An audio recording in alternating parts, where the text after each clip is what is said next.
Yes and yes. Yes, he's a fall guy, and he can't take responsibility for what the Prime Minister's decisions. He ultimately will advise, and yes, the Prime Minister will ultimately have to go. His position is untenable.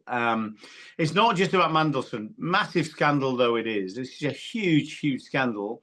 But the heart of that is, of course, is Keir Starmer's judgment. He made the decision to appoint Peter Mandelson, but also he made the ultimate decision on lots of other things. The U-turn after U-turn, I think there's 15 or 16 that we've counted. Winter fuel allowance, family farm tax, grooming gangs, digital ID.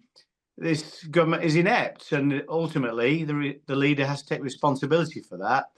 And when you've lost the confidence of the public, as I think he has, if you lost the confidence of your backbenchers and lost the confidence of your ministers, then there is no way back. And that's where the Prime Minister is. Well, we definitely made mistakes, and some of our leaders made mistakes in office. That's right.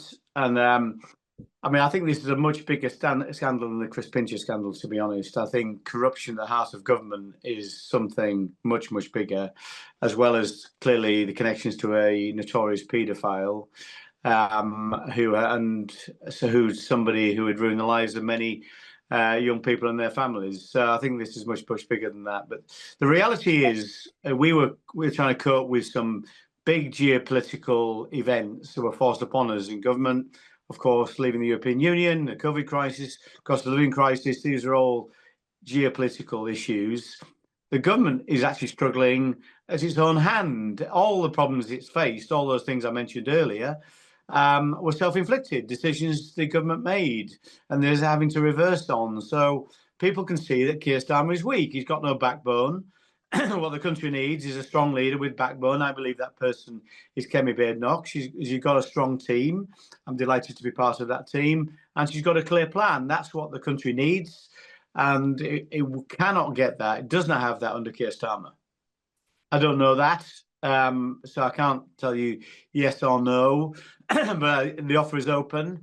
I'm sure that those thoughts are going through those backbenchers' minds right now, and ministers, whether to do it themselves or usually how these things happen is just a group of people, group of backbenchers, group of ministers go to the Prime Minister and say, your time's up.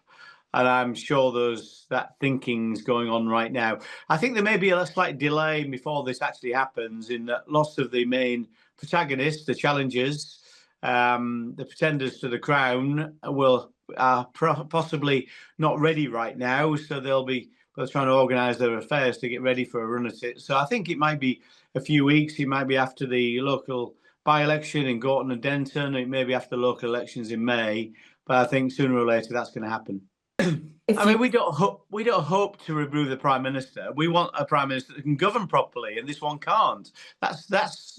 We said right at the start we want this government to succeed, but it cannot succeed under Keir Starmer, and the public know that, the backbenchers know that, the ministers know that. That's the reality of all this. So we'll keep opposing constructively. Kemi Badenoch is very effective at that, as people can see. We'll carry on doing that, and ultimately it's a matter for the Labour Party how they conduct their own affairs.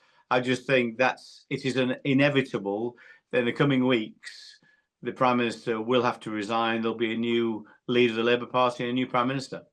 There's only a point in doing that if you think the opposition members are going to support it. They've got a huge majority in the House, so I think it would need an understanding that the opposition members would support that. So we'll see what happens. It may require that, but ultimately, as I say, normally it's private conversations, meeting of the Parliamentary Labour Party saying, Prime Minister, your time's up.